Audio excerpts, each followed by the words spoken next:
Good evening, everybody, and welcome to episode 22 of the Stone Age Gamer Podcast. My name is Chris, and I'll be your host for the evening, and with me tonight, as always, is Dean. Well, hello there. Dan. Good evening. And Tiff. Hi. Hi. So, tonight, since we're so close to Halloween, we decided that we were going to talk about, I don't know, how would you say this? Spooky games, Halloween-type games, scary games, horror games. Well, Any of those I feel is appropriate. games that are supposed to be scary, because there are very few games that are actually legit scary. Certainly not classic games. Classic. It's really hard to be afraid of a pixel. Yeah, classic games I don't feel hit that point. There aren't very few games that came across as scary back in the day that really held any sort of value now, especially when you have games like Alien Isolation, which just came out, for instance, which is immensely scary.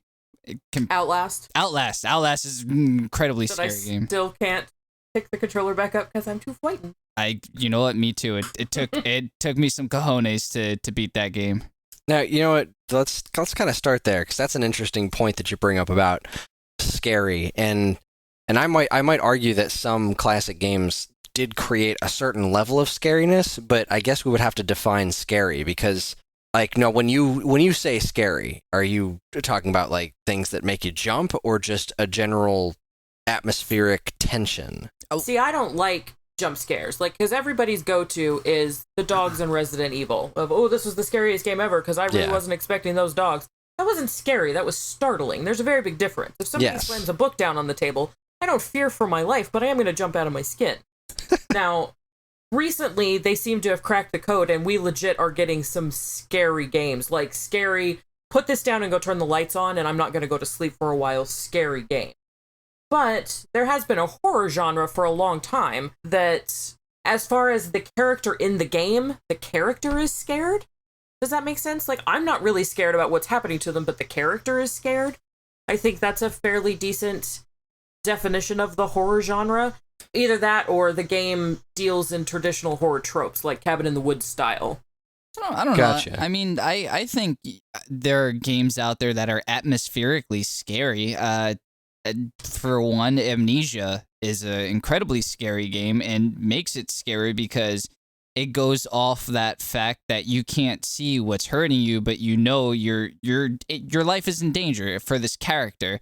And I mean, after a while playing and feeling this character's like story out, you start getting connected to him and you want to keep this character alive. So when something is out there to kill him, you want to save him. And that need to save him turns into fear of him dying. You don't want him to die. You want to save him. So when the time comes, when Monster A comes running through the door and you get the cue to start running and you start getting nervous because your health starts going down, the screen starts getting bloody, whatever, and you start freaking the hell out because all you want to do is just get away from this thing and make everything better for this character and have a happy ending. I mean, that's how it was for me in Outlast, and that game did have a good amount of jump scares, but it also had a good amount of tension. Yeah, but in Outlast, I was legitimately scared for my safety. Because I would argue that I am quite concerned with Snake's safety. I really don't want anything bad to happen to him, and I get really upset when people start shooting at him. But I don't know that I was ever scared.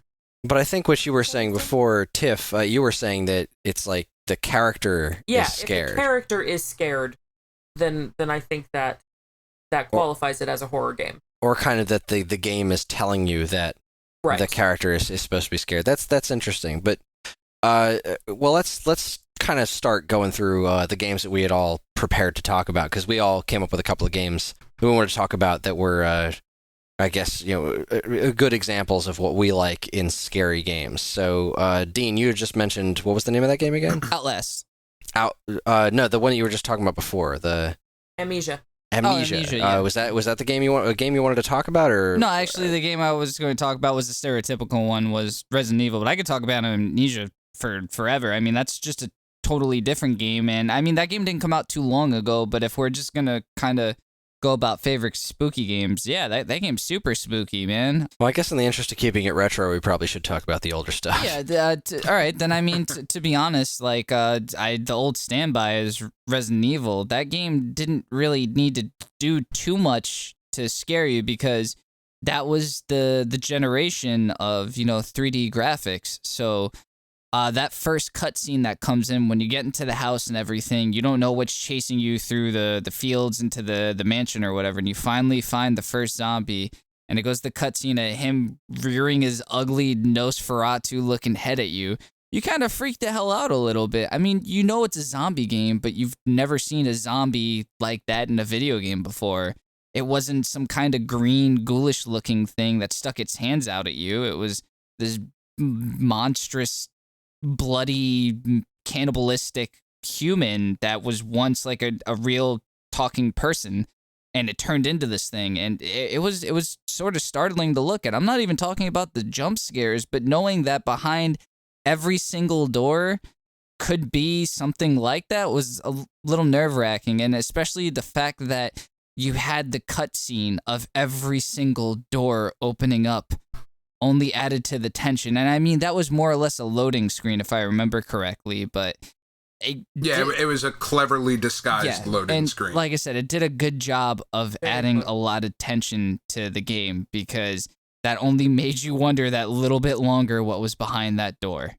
Yeah, and I will agree that Resident Evil was groundbreaking, in that I think that was probably the first game that really started to emulate like a horror movie. That was the first game that it ever occurred to me, okay, they're actually trying to make a horror movie game here. And I mean, there's Doom and things like that there were monsters and there were things that jumped at you and whatnot, but Resident Evil was the first one that felt like a scary movie. Right, and that's the thing. I mean, we can go and talk about Doom, but I mean, in reality, Doom didn't get scary to the third one. Before that, it was more Doom 1 and 2 were all, loud guitars and things like that.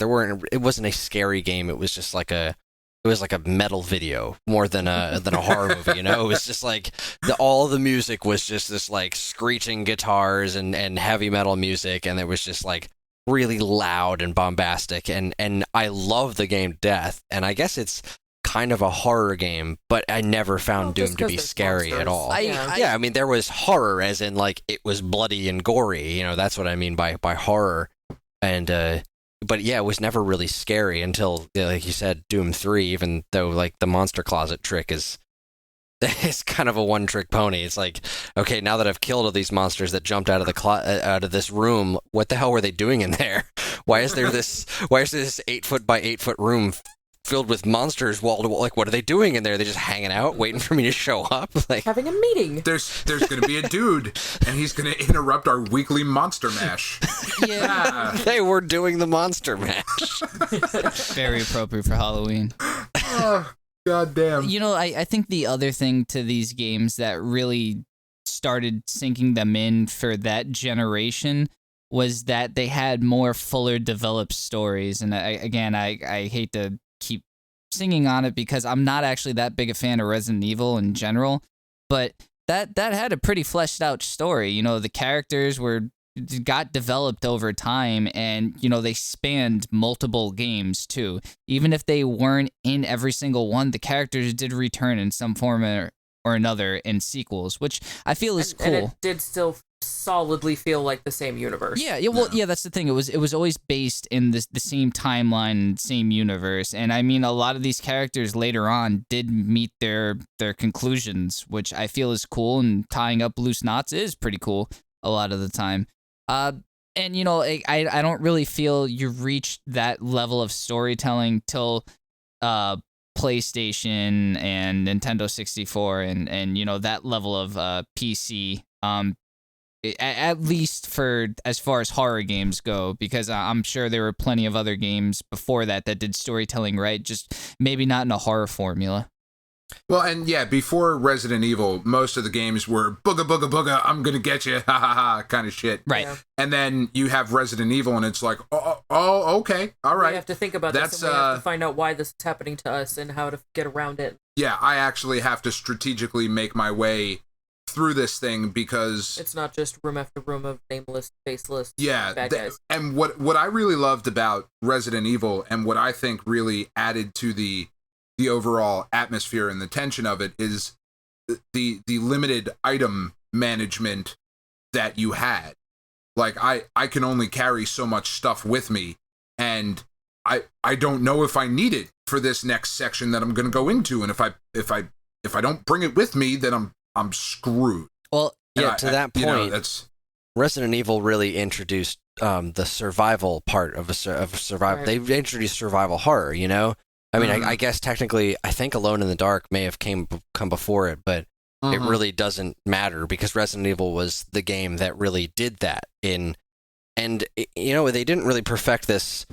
I've never liked Resident Evil games until Resident Evil 4, and they didn't really, I don't feel like they perfected what they were going for until they hit Resident Evil 4, and I don't think they've done it properly since, because Resident Evil 4 was that perfect marriage between a survival game and an action game, whereas the 5 and 6 have tended to lean a lot more towards the action aspect.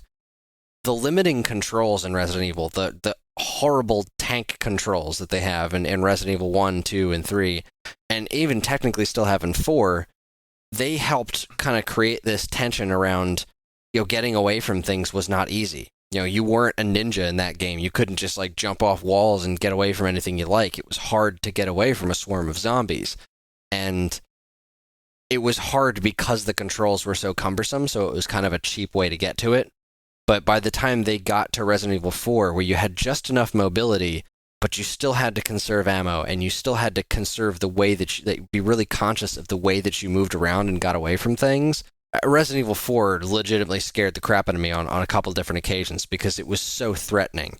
It was, I knew that the character was scared kind of a thing, but I was so into it, Another thing about Resident Evil, I'm sure it happened in other games, and this is probably speaking to my lack of knowledge in this area, but something that's always stuck out to me with the Resident Evil games is that's really the first time, or the first game that I played where you would make the choice of, there's a bunch of bad guys over there, but it is advantageous for me to get around them instead of go through them, instead of just mowing them all down and trying to kill everything and just button mash my way through here. I have to figure out, am I going to be able to sneak around them? Am I going to be able to get over there without any of them seeing me because I only have X amount of bullets left, or I've got this shrill harpy following behind me that's going to get eaten by something. And that was really, yeah. Through escort missions. And that just as a little aside is why Resident Evil 4 will never be one of my favorite games, right, is because it's got a goddamn escort mission in it. It's true, but one of the things that made that so tolerable was that most of the time you could just walk to the beginning of a scene, say, sit in this box for 20 minutes, go do whatever mission you gotta do, and then just come back and get her. I appreciated that so much. There was always just a convenient dumpster, there's just a dumpster nearby. We're in this weird village in sort of France, I guess. But there's this waste management dumpster over here. Just chill there. Hop in that dumpster for a minute. I'm gonna go headshot all these zombies, and then I'll get you. It'll be cool. Don't worry. And she'd do it too. You'd just be like, get in there, and then she would. And I would seriously just go complete the rest of the mission. I would go off.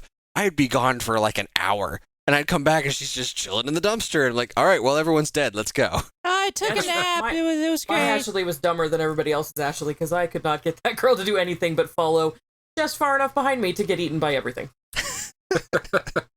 She was a pretty useless character.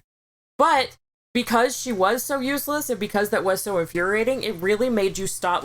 I remember several times playing, and not just that one, but all of them, of my on-screen character just sitting there for 5 minutes while I thought about some things.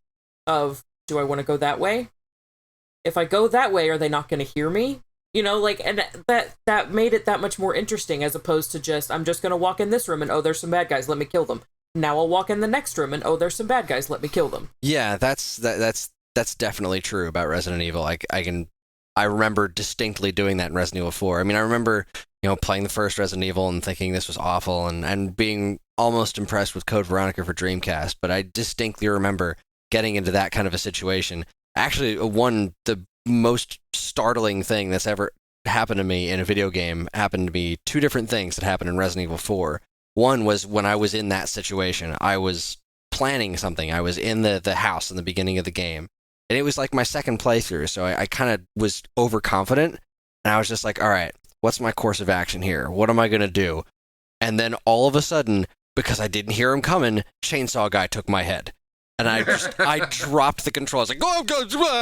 It startled the shit out of me. And there's my head on the ground. You are dead. I was like, holy crap. God damn. And that's what I got for standing there trying to plan things out in the middle of the action instead of like hiding outside where nobody'd seen me. The other one that was crazy startling but made me laugh uncontrollably was when you get to the lake scene with the lake monster. It's a lake monster. Ooh. That was so Stephen King of you. The lamp monster. I loved that scene, and I got to it the first time and I died. And so I got to it the second time. I'm like, all right, I got to come up with a plan here. And so I go up to the edge of the water. I just walk up to the edge of the water, and I'm looking around, and I'm like, oh, there's this cute little fish swimming around in the water. And because it's a video game, I pull up my gun, and I'm like, I wonder if I can shoot the fish. So I start shooting the fish. I shot a fish, and a little blood came out. I was like, hey, cool. I shot another one. It was really cool. And then as soon as I pulled the trigger for the third one, lake monster came out and just ate me. Game over. Like, nice. Out of nowhere. You just stand there, just like, pick. Game over. It's like, oh my god. It came out of nowhere. It was hilarious. It's just such a great touch. Well, we could obviously spend a long time talking about Resident Evil. Let's move on to something else. Tiff, what have you got prepared for us? My favorite, and I think the first time I was really impressed with anything in the horror genre, if you will, was Eternal Darkness, Sanity's Requiem. That was my my go-to GameCube game. Fantastic. And one of my go-to horror movie games. I still don't know that there was ever a moment where I was scared, but certainly that's one of those where clearly the characters rather are scared. This is a horror movie premise.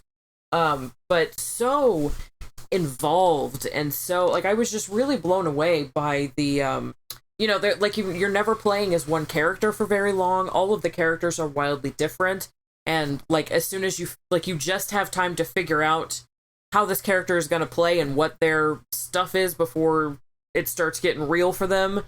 I really, really enjoy the sanity meter. Really, really enjoyed all of the little tricks, the turning off of the TV, and honestly, I enjoyed it, and I found it amusing because somebody spoiled it for me a bit ahead of time of, okay, this is what's going to happen, and your TV's going to turn off, and there's going to be a bug, and that kind of stuff. I probably would have screamed like a girl, because, I'm a girl.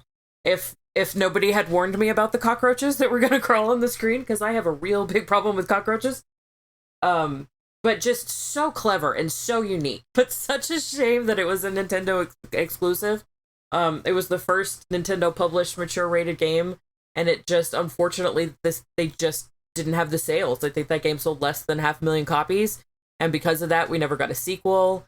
It never got the the press, I guess you would say, that it deserved. It was very, very wildly critically acclaimed. But it just tanked, and it's a real shame because it was awesome. That's the cool thing about GameCube, though, is that it has those few titles on there that are really, I don't want to say odd, but they're like niche because they weren't released on anything else. You can only get them on the GameCube, and they're amazing games. Like before, I think before any Beautiful Joe was out on any other system, it was only out in the GameCube, and I know this isn't really horror related, and I'll kind of reel it back in very quickly. But that game was so cool, and I think I traded in my GameCube like way before that game came out, and it made me actually go back out, buy a GameCube, buy Beautiful Joe, and play the shit out of it because it was that cool of a game. And like I said, there were quite a few on that. I mean, Chris. Yeah, GameCube was really great at that, and the unfortunate downside to this one is because it was a mature rated game.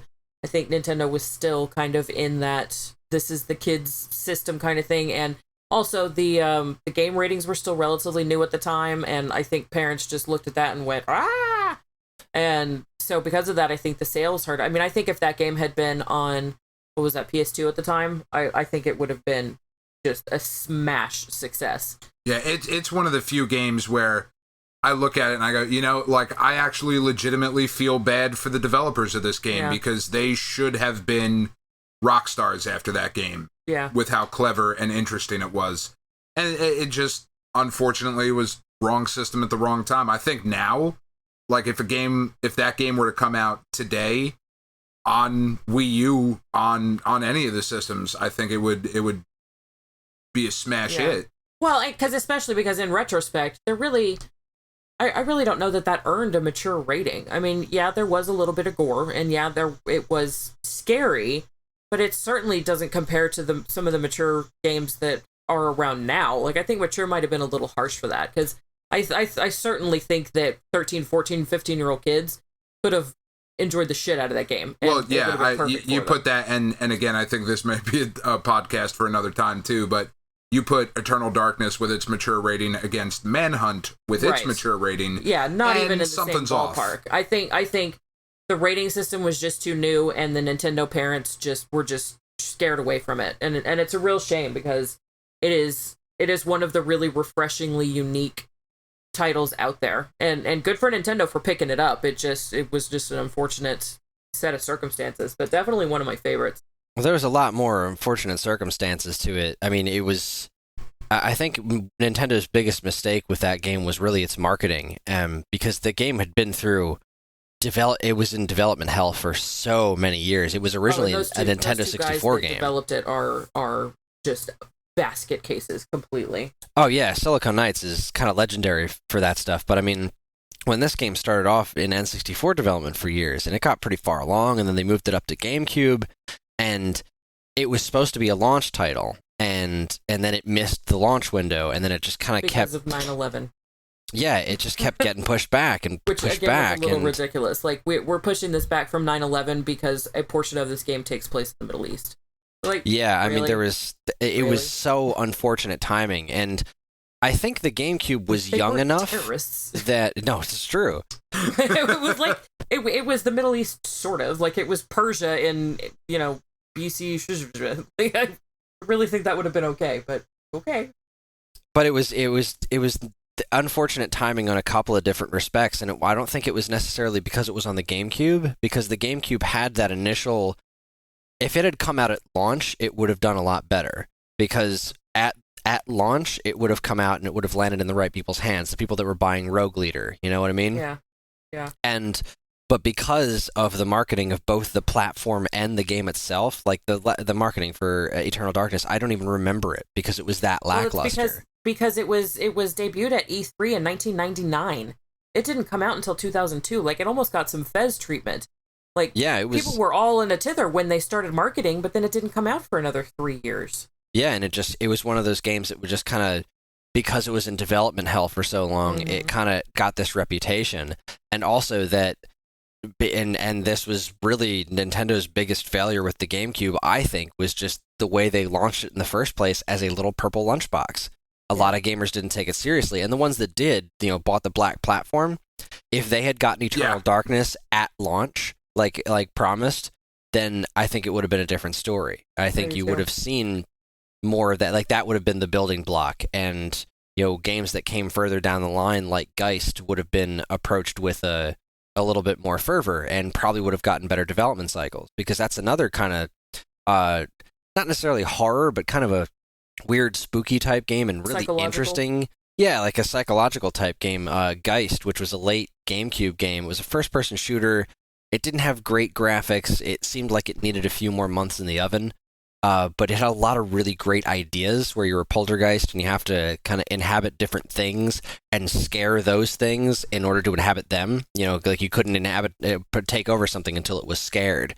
So you would, like, take over a bowl of dog food and then freak out a dog so that you could then possess the dog, and then use the dog to scare the crap out of a human, and then you would take over the human and then use the human to kill other humans.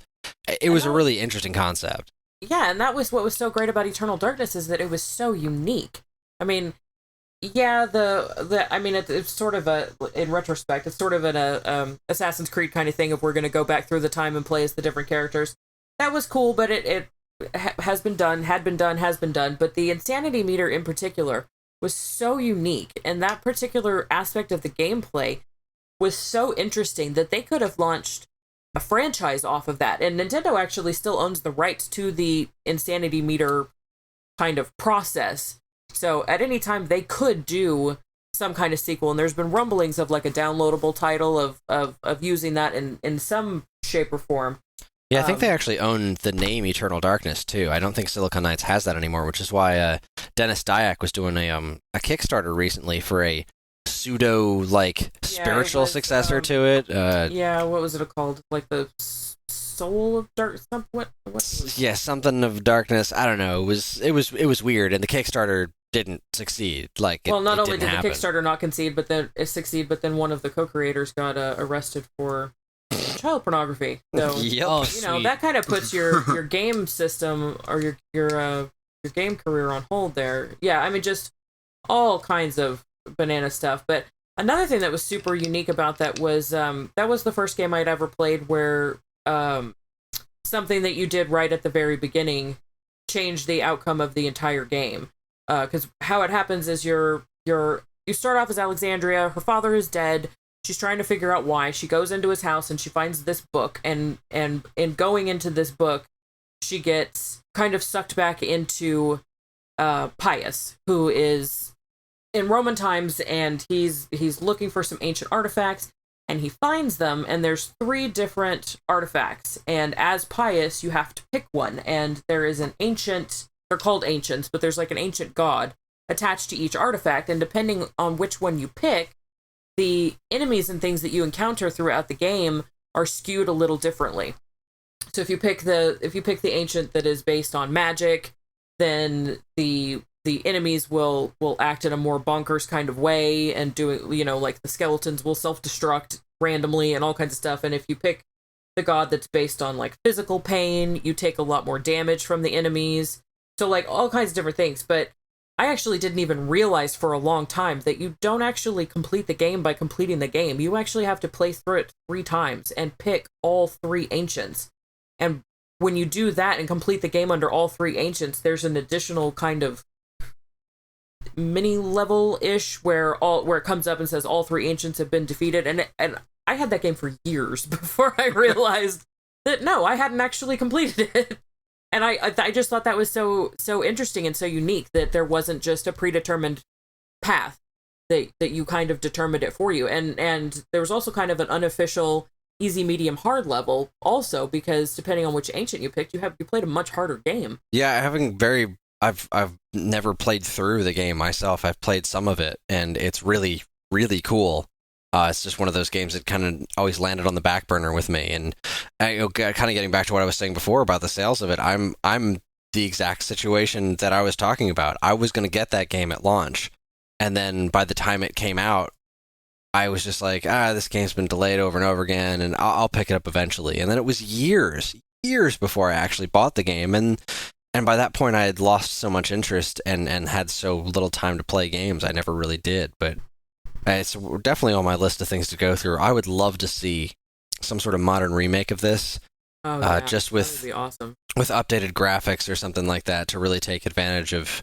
And can you imagine the weird crap that they could do with the Wii U if they used like the second screen for stuff? Well, it needs updated graphics, and it does need a little help in the pacing department. There were definitely parts in the game that are extremely frustrating, just in the way that the enemies are laid out and where the save points are and where the health regeneration bits are.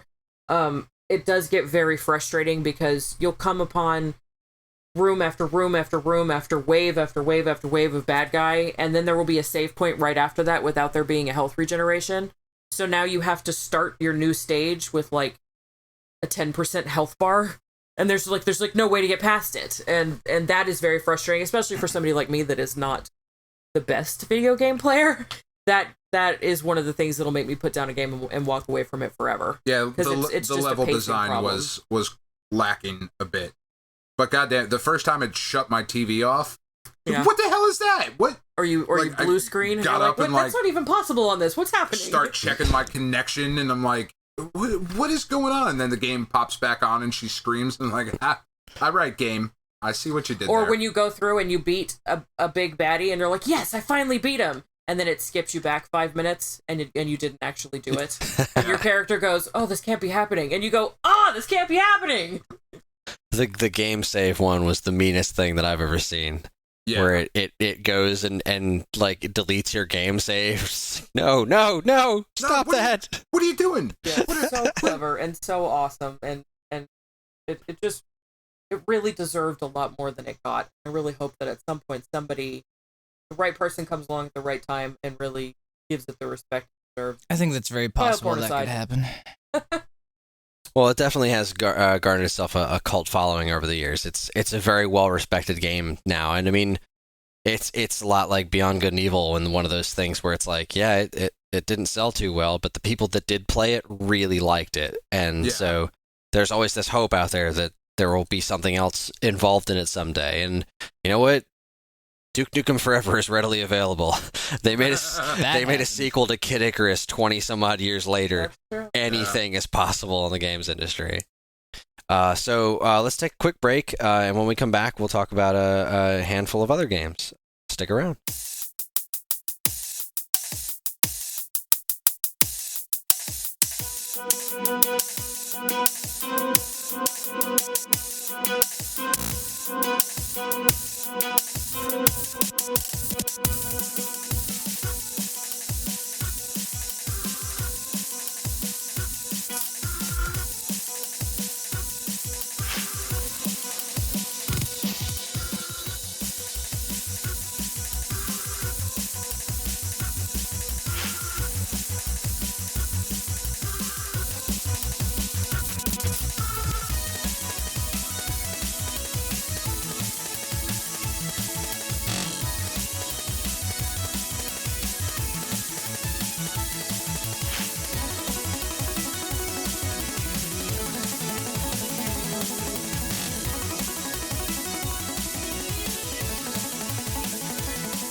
Welcome back, everybody.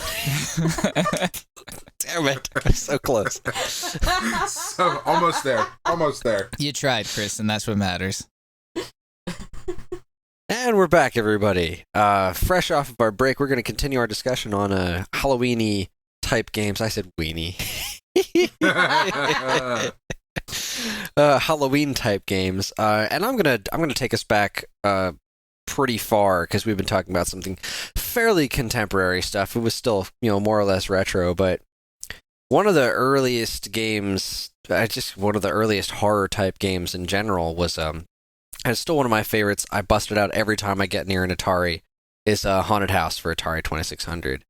And if you look at it just on the surface, it's quite silly. You're a pair of eyeballs, and you move around in a little maze, and there's a ghost and a spider looking thing, and it's not really all that threatening. But getting back to what I've said a bunch of times before about Atari games and classic games in general, is that imagination can take you pretty far in this kind of stuff. And now, I played this game when I was a little kid. A lot of imagination. That's really kind of all it was just. If you didn't have the instruction manual for this, then you would be just completely lost as to what the purpose is. But reading the instruction manual, it explained it in such detail. I remember getting the game and seeing the box, and it was a haunted house, and it's got these a close-up of these guys' eyes, and there's a bat, and just your typical horror-looking tropes on the front of it, like a haunted house kind of thing. And I read the instruction manual, and the instruction manual kind of it tells you what the game is actually about. And because I'm a kid, I'm like 6 or 7 at the time, this is all filling my head with imagination, images, and all sorts of crazy stuff. Because I've seen what the outside of the box looks like, and then I'm reading this story of you're a guy, you're in a haunted house, and you're trying to find these 3 pieces of an urn, and then get out. And you can't see anything at all in the house, hence you're just these 2 little eyeballs. That's all you can see. You have matches that you can light, and the matches will create this little orange blob around you, which is supposed to represent the light around you. And when you have the matches lit, you can find things that are on the ground. Now, you're completely defenseless in this game, except for you can find a sword on the ground. And if you have the sword, the bad guys can't hurt you. But there's spiders, there's bats, and there's ghosts just kind of floating around the house, like walking through the doors and stuff. And because of reading the story and now knowing what all the things in the game represent and seeing the cover art of the box, now I'm actually imagining this maze-like house that's got locked doors and staircases that go up and down all the different floors. It's a 4-story house, and you're trying to find all these pieces and get out alive. And there became real tension in the game because you're trying to find all these pieces that you can't see without matches lit. But anytime one of the enemies gets near you, it blows your light out. Like you whatever match you have lit at the time just goes out, and you're completely in the dark. So if you say left a sword around somewhere, you can't find it anymore if there's already an enemy near you because you can't light a match because it's going to blow out immediately. So there's this tension of never knowing when things are going to be around the corner, and you go up and down the stairs and through the doors, and you can only see this kind of limited vision around you. But once those things showed up, because you're completely defenseless, it actually did create tension. It had these little sound effects, like this kind of lightning thunder sound effect as soon as the things got close to you, and they would just kind of go along their own path unless they saw you, and then they would start just attracting to you like a magnet, and you would have to run away until you could lose them. And this is just such a cool game. For something so simplistic as an Atari game, and so goofy looking if you just look at screenshots, but with a little bit of imagination, it actually does become an enjoyable, scary experience. I gotta say, I just looked at the cover art for it, and this is some trippy Salvador Dali type shit going on here with the eyeballs kind of sort of in the background, and then the bat is on top of that on the tree branch, and the spider off to the corner. And I don't know what the hell is behind the bat and the eyeballs, but it's a really creepy looking cover. And most Atari covers were sort of abstract, to say the least, a lot of the time, because like Chris said, the games didn't necessarily represent what was on the cover. It was all imagination. But this is extra creepy. I wouldn't want to play this game because of the cover, because it's just extra freaking creepy. It is. It's creepy as hell. And then you actually see a screenshot of the game, and then you're like, this is really silly. Because when you get hit, this isn't scary at all. There's no real animation, because you're literally just a pair of eyeballs, like a big Pac-Man, just ate a ghost kind of a thing. And when you get hit and you die, as it were, in the game, the little pupils in the eyes just spin around in circles, and it just looks so funny. Oh god. But yeah, I love this game, and it's such a cool, scary-ish type game. And the fact that they were able to create that kind of attention on Atari is pretty impressive, I think. I agreed. There's some mechanics in the game that you'll see later on in other games, sooner or later. And I mean, this is a forerunner for things to come, which is, it's cool to look back on and think about where certain mechanics came from. I'm sure certain mechanics for games way later on originated in this game here, which is cool to think about. Agreed. All right. Well, has anybody else played this game? Am I the only one? I have seen it. I don't think I have played it myself, but I can perfectly, as you're describing it, see it in my mind. So I don't know if there was it ever in an arcade? I don't think so. I think this was actually designed for the VCS. Okay, I must have just had a friend or something, because I can see those eyeballs so clearly. I know that I have seen this. Cool. Well, all right then. I guess let's move on to Dan. What have you got for us? Well, see, I tried to think of the games that I've played that have truly scared me, and the only one I could come up with was Outlast, and I don't want to admit that game actually scared me to the point where I've played it for 20 minutes and haven't picked it back up again, because I was like, nope, just not doing it. And we keep talking about it. We keep going, so what do you want to do tonight? I don't know, you want to play some Outlast? Not really. Maybe. Let's see what else is happening. Let's see. Surely there's something on TV. Portal 2 was on sale this week in a PlayStation Flash sale for $5. Let's buy that and play that instead. 100% honesty, guys. The only reason I beat that was because I couldn't stop playing video games for 48 hours. If it wasn't for that, I would have put it down, said fuck this, and never have picked it up again. But you know what? I am happy I beat it because it was a really cool game. I will get to it eventually. It's just... Well, and you're a better man than I am now, Dean. Well... So I didn't want to admit that, which I just did, which is fine. But I started thinking back to what do I really love out of the horror genre? Because like getting scared is really hard to do for me. Like there are very few things that I've watched or been a part of where I've been like, this is really scary.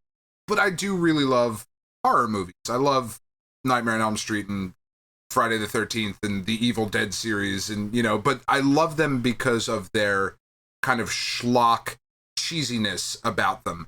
And looking back to the retro game that I felt best captured that kind of cheesy B-movie horror style thing, the one that I came back to was Maniac Mansion.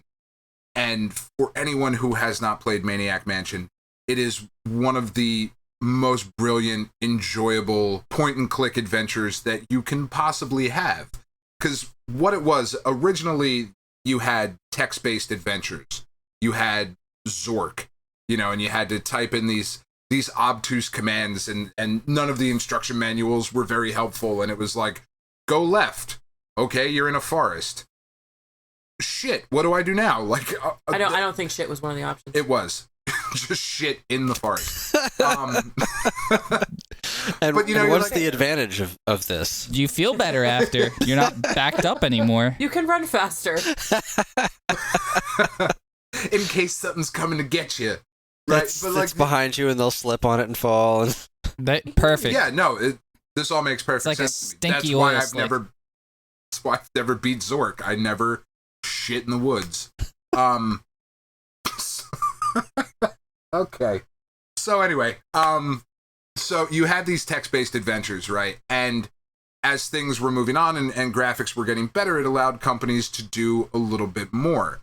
So eventually we get to the point where you have companies like Sierra pushing the envelope and getting to things like King's Quest. And that leads into a game like Maniac Mansion, which marries the fact that I have an avatar on screen that I can control and see, but still gives me the text-based adventure thing. There's still commands on the bottom of the screen, and they're simplified at this point. It's use, get, give, and take, I think, are the 4 commands. Now, Dan, I'm pretty sure I've seen this game. That's the one with the meteorite falling in the backyard and everything? Yeah, okay, it's got this really amazing story, and it was designed specifically to be a send-up of the horror movie genre. The guy who developed, the main guy responsible for this is Ron Gilbert. And if you know anything about Ron Gilbert, his last game that he put out was a downloadable title that came out 2 years ago, if you're listening to this podcast in 2014 and not sometime in the future, called The Cave, which is absolutely brilliant and fantastic. That's and a really good game. Everyone needs to play The Cave. It is stunningly great. It's one of the Double Fine games at Tim Schafer's company. It's just so good. But Ron Gilbert at the time was working at LucasArts making this game. And the story for Maniac Mansion is that a meteor crashes to Earth. It is a sentient meteor, and it takes control of the Edison family. Now, the Edison family is comprised of 3 people. You have Dr. Fred Edison, Nurse Edna Edison, and their son, Weird Ed Edison. They're all pretty fucking weird already. Yeah, like they're in the NES port of the game, the color palette that was chosen for the characters is this sickly green to indicate that they are zombies kind of thing. If you look at the Apple II port of it, or the I believe there was an IBM version, they are not that green color. But the NES version was the one I played, so I always saw them as these zombie characters. And the way the story goes is that this sentient meteor is evil, naturally, as most meteors are, I think, and starts controlling Dr. Fred to take over the world and do all sorts of dastardly things. And in order to do that, he kidnaps the main character. The main character is this utterly useless member of the party that you can get named Dave. Dr. Fred kidnaps his girlfriend, Sandy Pants, and she is naturally a cheerleader. And in the PC versions of the game, he says, Dr. Fred in the intro scene says he's gonna suck out your brains out of your sexy head or something like that, which was edited out of the NES version for some reason. Dr. Fred has a wife named Edna. Yes, and a Nurse girlfriend Edna. named Sandy Pants. No. The girlfriend Sandy Pants is your main character, Dave, the hero of the story. Oh, Dave's girlfriend. Okay, yes. I'm sorry, I wasn't following that. So you have to naturally go save Sandy from Dr. Sandy Fred. who, Dan? And Sandy Pants. Thank you. Naturally, because why wouldn't it be Sandy Pants? So you can choose, you have to take Dave with you, and like I said, he is completely useless, other than if you get thrown into the dungeon, because there's a dungeon in their mansion, naturally. Dave can find the secret brick and push the brick to open the dungeon door. But you have a bunch of different characters that you can pick. And because the game came out in 1990, as you can imagine, the names of the characters were what you would put for a 1990s video game. You have Sid, the sort of mod prog rocker. You have Dave, your main character loser. You have the geeky guy, Bernard. You have the punk rock chick named Razor. And you have the surfer dude named Jeff. And each one of those characters lets you do a different thing in the mansion. As you go throughout the mansion, it is just a puzzle game. And you can beat the game literally in like 20 minutes. There's a part where you can go out to the pool. And if you drain the pool, you can no longer cool down the nuclear reactor that Dr. Fred has at his house. And you push a red button and the house blows up and everybody dies. Technically, you beat the game, not the ending that everybody goes for. What I really, really loved about this game, though, other than kind of all the cheesy silliness of it, was the fact that every time you switched characters, they did this specifically for the NES I think version. I know where you're getting at here. Go on. Every character had their own soundtrack. Yep. And That's they're cool. awesome. Like, the music in this game is so cool and so good. And some of the soundtracks are better than others, but it's just really cool. Like, you switch a character, you get different background music. Okay, so as you're going through the game, you're solving all these puzzles, and the best ending that you can possibly get, in my opinion, in the game is, and this all sounds really ridiculous, and it is, you find a manuscript that the Meteor has written, kind of about his life and whatnot. As you do. As you do. And the manuscript is terrible. So in the game, there's a room that has a typewriter. And if you put the manuscript into the typewriter, you edit out all the typos and all the mistakes, and you eventually send the manuscript off to get to a publisher. The publisher thinks it is the best thing he's ever read, agrees to give Mr. Meteor a $1 million publishing contract, and the Meteor decides that it is no longer evil, no longer needs to kill anybody, and the final scene of the game, when you beat it with this ending, is the Meteor sitting in a chair with a Jay Leno sprite giving an interview on a late-night talk show about not being evil anymore and being thankful that he got this $1 million publishing deal. And he's so happy that the Meteor drips pink ooze onto the floor. Awesome. Yeah, it's fantastic. I often do that when I'm in an especially good mood. It's just this Not even really gonna touch on that. silly. No, you shouldn't. You shouldn't. It's very pink and oozy. It's just this incredibly silly, but really, really charming and really fun game. And if you know how to beat it, you can beat the game in like 45 minutes. If you don't know how to beat it, this game will take you forever. You wander around for 3 years going, why is this happening you really to me? do. It doesn't give you a lot of help. You can pick up a chainsaw that you can never use. Right, but I mean, that just goes to the nature of early point and clicks. They were all like that. Yeah, you pick up, and it's not like Skyrim where if I pick up too many items, my character slows down, because that's what I want out of the video game is reality. My shit's too heavy, I can't move.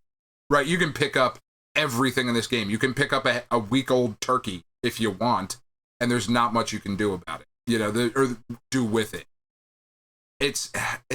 You have to play it. It's fantastic. And there's tentacles. There are two. I forgot the tentacles. Whoa. There's a green tentacle and a purple tentacle. The helper tentacles. In the mansion. I've watched enough hentai to know where this is going. There's these tentacles, and they're at a certain point you can like get a demo tape from the green tentacle, and you can send that off to the publisher, and it's like a punk rock demo that the green tentacle has recorded. It's really amazing. Okay. Yeah, it's really awesome. All right, don't And hate on it the spawned- tentacles.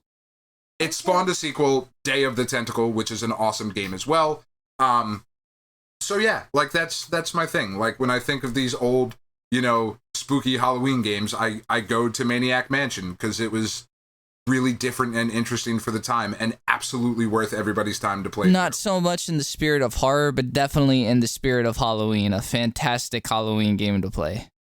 It really is, and it really is in the B movies. If you love things like Rocky Horror Picture Show, and this is right up your alley. And on that note, if we're gonna talk about fun Halloween, awesome music games, I think we got to throw a little love to Stubbs the Zombie, because Dan and I, actually, our first dance at our wedding was from a song from the Stubbs the Zombie soundtrack.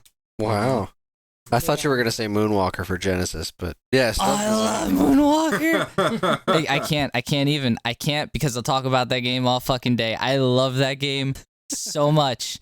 So much. Real quick, and this might only be interesting to us, and I'm sorry, podcast listeners, if this doesn't interest you, but Chris and Dean, can you guess which song off the Stubbs the Zombie soundtrack that our first dance was to? Actually, I was going to throw that out to our listeners to see if we could get... Ooh. Maybe we have a perk or something that we could throw out if somebody can guess the song. 3 high fives. Mm-hmm.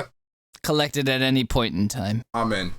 I love it. Have any of you guys ever played Maniac Mansion, or am I the only I watched I watched the Game Grumps play it because I couldn't find a copy of that even if I tried. I have it. I've played it.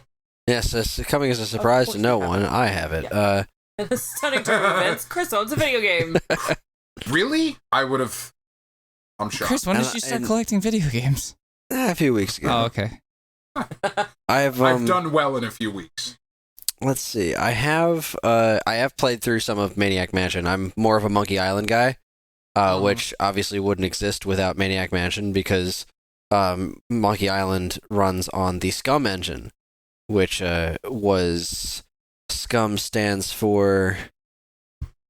Jeez. I know the last 2 M's are Maniac Mansion. Like it's a program designed to run Maniac Mansion, and I can't remember what it stands for, but and they actually, interesting thing, Nintendo made them take out in the credits of the game because they had to make a special version of the Scum engine to make the NES port.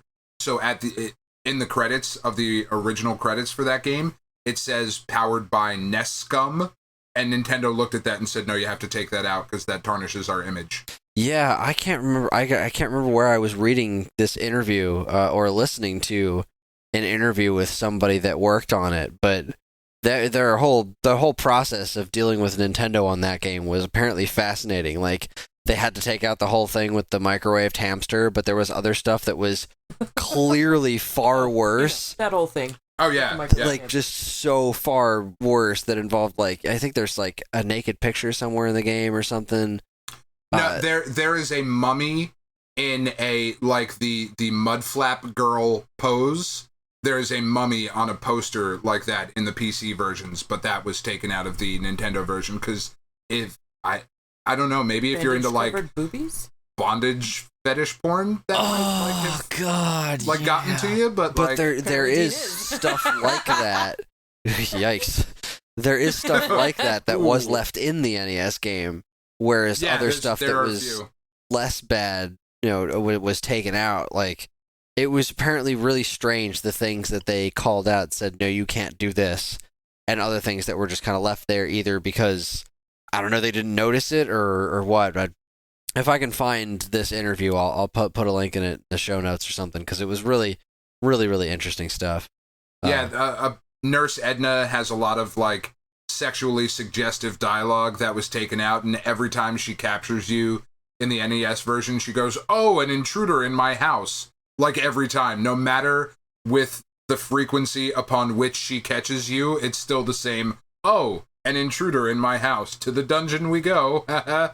Like, and in the PC version, there's varied sexually suggestive innuendos. Innuendo. Whoa! I see what you did there. It's a game like I would love this game to be remade now, and make it a first person game and only let me switch. Like, the only way I would know that I switched between characters would be the different soundtracks. Like, that was such a cool aspect of it. While the idea is cool of that happening, I don't think it would ever happen. You're probably right. No, I to be honest, I'm just being a realist here. While it is a really cool game, I just feel like it wouldn't have the legs to kind of. Not for nothing, they are remaking Grim Fandango. Oh, but that's such a cool game, awesome. and But have you played The Cave? Yes, I have. I feel like this could absolutely be done in a cave style, with the proper kind of tongue in cheek that The Cave has. I think it could be done. Yeah, absolutely. I mean, they made a whole bunch of new Sam and Max games a few years back that did really well. That was a while ago, and I don't know. That was just last generation. You know, they showed up on the Wii. They did new Monkey Island games episodically. They did the Homestar Runner games. I mean, there's an audience, as proven by the big Tim Schafer Double Fine. Kickstarter thing. Yeah, there's definitely an audience for this kind of stuff. And Maniac Mansion, I mean, I think what really holds back Maniac Mansion, ridiculous enough for there to be a huge audience for it. Yeah, I think the real problem is that I'm pretty sure it's still owned by Lucas, which is, that is a big problem. now that son of a Disney, bitch, triple chin loving motherfucker. Well, but that's the same situation with Grim Fandango. That's still owned by Lucas, and now. Yeah. Did Disney buy out the video game? Yeah, they bought. Yeah. Disney owns everything. They bought LucasArts as well. Well, I guess, they can come to an agreement with some things. Maybe just Maniac Mansion hasn't really been brought into the ring for any sort of consideration yet. Grim Fandango got, I guess, sort of dealt like not the best hand in the world, and I guess people have been clamoring for that. That was sort of a cult hit. It hasn't been as long for that game to be out as Maniac Mansion. Maniac Mansion, what is it, 30 years now, I guess, almost? No, well, I mean, you have to take it from Day of the Tentacle. So is DuckTales, Yeah. so... Exactly. I mean, like I said, there's a sequel to Kid Icarus on the shelves. Duke Nukem Forever is readily available in bargain bins everywhere because it sucked. Anything is possible in this industry. Now, Tiff, you said you were going to bring up something else. What game no, were you I was going just talking about Stubbs the Zombie. Oh, Stubbs. It's certainly not scary, but very, to use your term, Halloween-y. Great game to play at Halloween time. It's a very cool game. Very cute. Just very, very sweet game. But, they are zombies, so that counts. Indeed. Well, it's really hard to get scared by something you're actively doing. Yeah, you are, which is why, eating the brains in this game. Yeah, it's why I gravitate towards Maniac Mansion when I want to play like a Halloween themed or spooky themed game, because it's hard for me to scare myself. I'm controlling the character, therefore I am not scared by this because I've played enough video games and look, there's a window.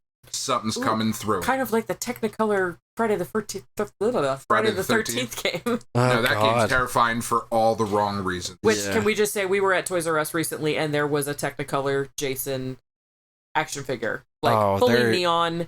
It was amazing. They're taking that so far, because they started with that one, and it sold really well, so then they were like, ooh, let's do the Nightmare on Elm Street based on the NES sprite, and now there's a Batman coming out based on the NES sprite that looks terrible. I have to have it. It's all purple like the NES game Batman. It's ridiculous. Nice. I have to have it. All right, that's our next Kickstarter. Buy Dan and Tiff toys. Yeah, that's a good one. I like that one. Ooh, we could add to the Kickstarter if we get enough funds. I could create an Atari ET game whose neck extends and then falls down at random times. Yeah, I think with your limited programming knowledge, you should be able to pull that off. An actual toy. Oh. Like an action figure that, you push a lever to raise his neck that, sometimes works. And then he just falls off your table. Yeah. I'll take two. The flames. I'm backing this. In the desert. And then buries itself in the desert. That's impressive. If you can create a toy that destroys itself and then manages to relocate itself to the desert and then bury itself. You know what? Count me in. I want to see that. I could do a Pinterest. Ooh. I don't even know if I used that term correctly. Sure. I don't think you know what? I'm sure you did. Pinterest. Pinterest sounds good. Well, I'm going to bring up one other game that's we've been talking a lot about tension in games. And this isn't necessarily a horror game or even really a scary game, but there was definite fear of a specific character in this game, and the game is Metroid Fusion. This is an odd game for the Metroid franchise because to put the premise in front of you, this takes place after Super Metroid, and it definitely pays attention to the fact that at the end of Super Metroid, you were insanely powerful. Like, you had screw attack, you had missiles and super bombs and super missiles and plasma beams, and like, you were crazy powerful by the end of Super Metroid. And that's one of the great things about the Metroid games, is that as you get into these power-ups, by the time you're close to the end of the game, you feel like a pretty badass character. So Metroid Fusion is, afterwards, you go to SR388, which is the Metroid's homeworld, which in Metroid 2, the point of the game was that you went to SR388 and eradicated the Metroids. You just completely wiped out this entire species. And it was basically genocide. Like, you just completely killed the Metroid species, except for this one little baby Metroid. That was the plot of Super Metroid. So on some sort of mission, just kind of fact-finding mission, the Galactic Federation hires you to escort these people back to SR388, where now this, they call it the X-Parasite, which was the Metroid's food source, is now running wild all over this planet, and it infects Samus. And one of the things that the X-Parasite does is that it mimics hosts of things. So it infects Samus, it's essentially killing her, and these scientists whip up a vaccine based off the baby Metroid, injected into Samus, and that kills the X-Parasites. But it also gives her, it radically changes her appearance, and it gives her certain traits of the X-Parasite, of Metroids, rather, and so she can now absorb X-Parasites the same way Metroids did. So you go to this space station where they're studying a bunch of crap, and then the X-Parasites are all of a sudden just completely spreading and breaking loose. And it turns out that one of the X-Parasites, because they can mimic all these different creatures, is mimicking Samus at the height of her powers. So this is not a crazy sentient creature. It has very limited intelligence. It's just kind of based on survival. So it's this complete survival instinct creature that is as powerful as Samus is at the end of Super Metroid, just smashing walls and screw attacking its way through. Yeah, like, it can level. Just do the screw attack. It'll just walk onto the screen and do a screw attack and just kill everything, because it's crazy powerful. And since you no longer have your original suit because of the whole Metroid vaccination and all that stuff, you're considerably weaker, even as strong as you get in the game.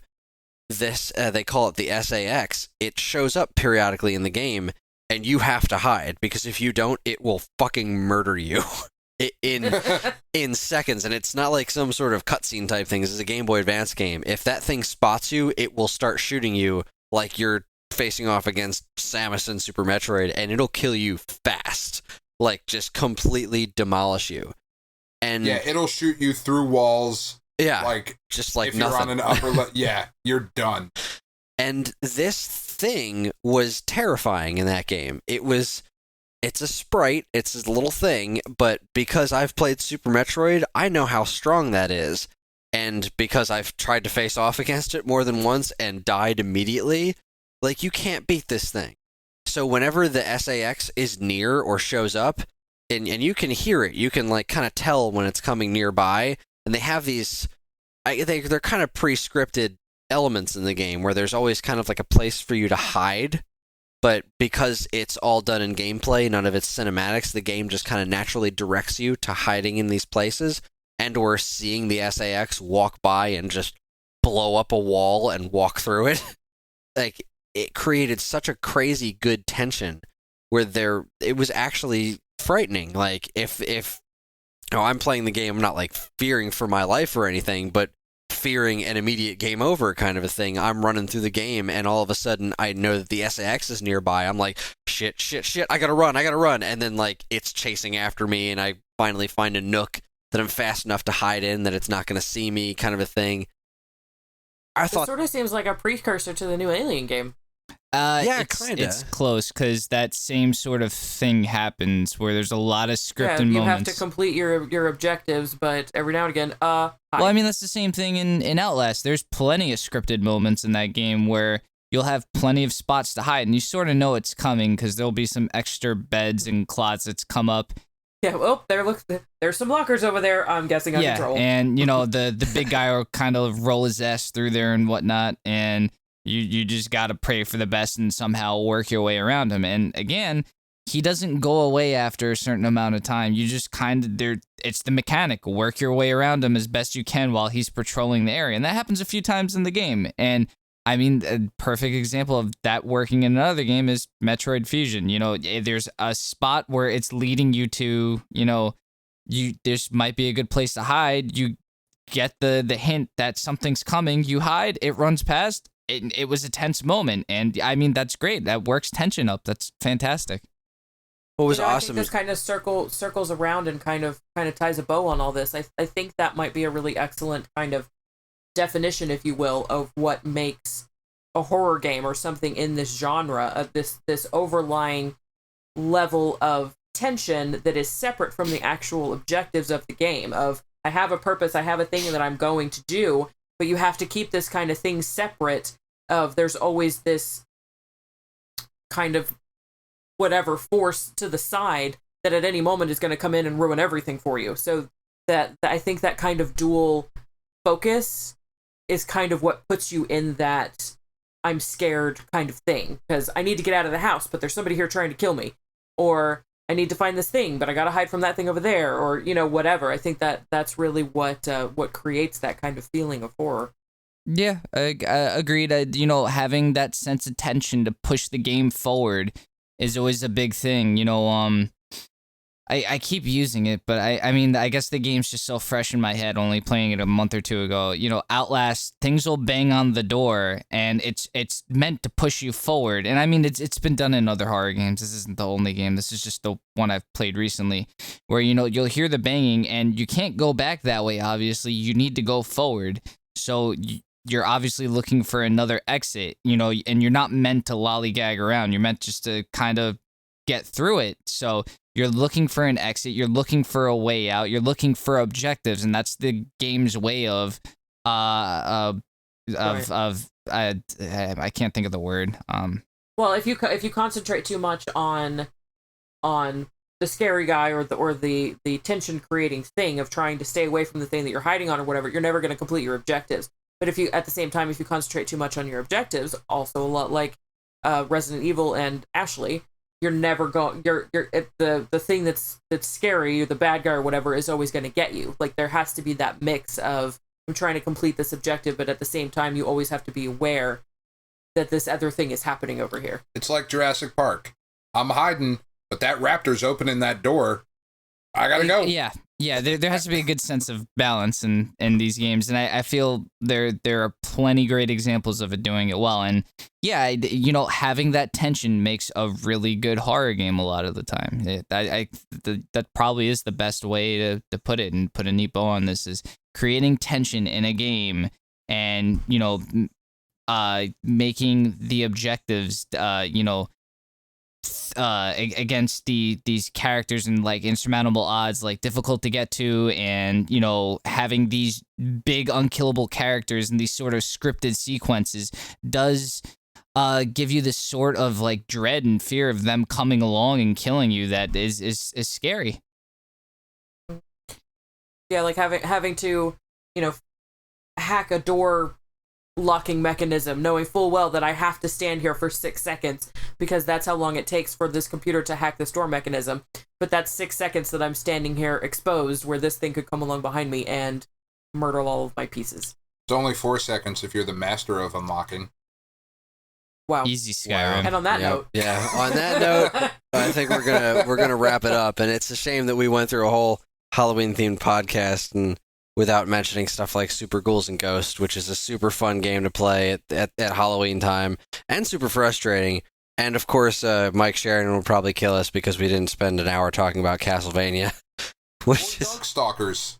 Or Darkstalkers. It's another good one. There's a ton of these kinds of we were Monsters focusing a lot on horror, and maybe we got on a good tangent on that. But I mean, we might have time next week. Maybe we can touch on this stuff because that'll actually be Halloween. No? Yeah. It's let's see. Halloween's on Friday. Yeah. So when we record next week, why don't we do a follow up on the other cool monster type games. So Very cool. That'll be fun. Very cool. So in the meantime, why don't we do a quick little wrap up? All the contact information. Dan, why don't you take us home? Oh, you want me to wrap it? Yes, sweet cheeks. I do. Okay. You do it That's a so lot of well. pressure. Don't mess it up. Sorry. All right. Well, I actually do have one thing to plug though, because I just heard it and it's amazing. And I just want to give this guy credit, and anyone who listens to our show who happens to be a fan of, obviously video games, and you know the plugs at the end are supposed to be plugging our own stuff. Yeah, I know, but this is really awesome. Anybody who listens to the show who happens to be a fan of hip hop as well as classic video games needs to go, like, as soon as you are done listening to this podcast, you need to go to twomellowmakes.bandcamp.com. It's the number 2 MELLOMAKES.bandcamp.com. What this guy has done, he is a hip-hop producer from Lexington, Kentucky, and he has taken Final Fantasy VI and mashed it up with the Wu-Tang Clan and made Final Fantasy the 3-6 Chambers. And it is one of the most amazing things you will ever hear. It has blown me away. I went onto his Bandcamp, checked it out. Not only does he have a Final Fantasy and Wu-Tang mashup, he's got an album called Chrono Jigga, which is Chrono Trigger and Jay-Z mashed together. And this will make Mike Sheridan happy and tie into our Halloween-themed episode, he has an album called Nostalvania, which is Castlevania music mashed up with Nas. Everything about all three of those records is amazing. They're free. You can download them on Bandcamp. twomellowmakes.bandcamp.com. Absolutely amazing. After you have downloaded those things, why don't you go on to our website? That would be www.g33klife.com. While you're there, you can check out some of the fantastic articles that Chris has written. Check out some of the videos that Chris has uploaded. This is really all about Chris, is what I'm getting at here. The rest of us are lazy shits and we don't do anything other than this podcast. Check out the articles, check out the videos. While you're there, you can hit the little podcast button. Check out the back episodes of the Stone Age Gamer podcast if you're not already subscribed. And if you're not already subscribed, go ahead on over to iTunes and subscribe to this podcast so you never miss an episode. You can also check out the Paper Cuts podcast, which will be coming to you every week from now on, talking about maybe some new comics, maybe some old comics, whatever myself, Dean, and Evan, and Nick happen to decide to talk about that week. Good stuff about comic books coming out weekly. We've also got the Geek Philosophers, which will be back soon. Subscribe to those, leave a review, leave a rating. That helps get more eyeballs and ear holes on the shows, and just really helps us out. If you have any questions, you want to get a hold of one of us at the show, shoot us an email, g33klifesite@gmail.com. Ask us a question. If it's a good enough question, maybe you'll make it onto an episode of the Stone Age Gamer After Dark. All right, so with that, we're going to call it a night. Thanks, everybody, for listening, and we will talk to you again in a week. Have a good night.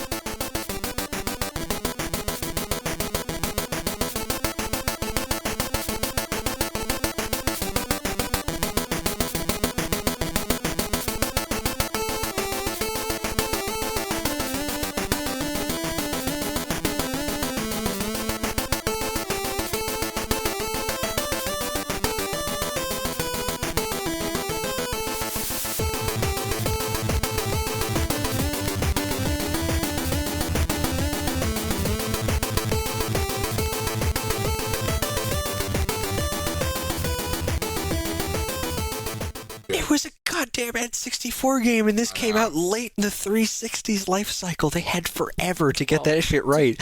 And then they had... You have no idea how much time child pornography takes.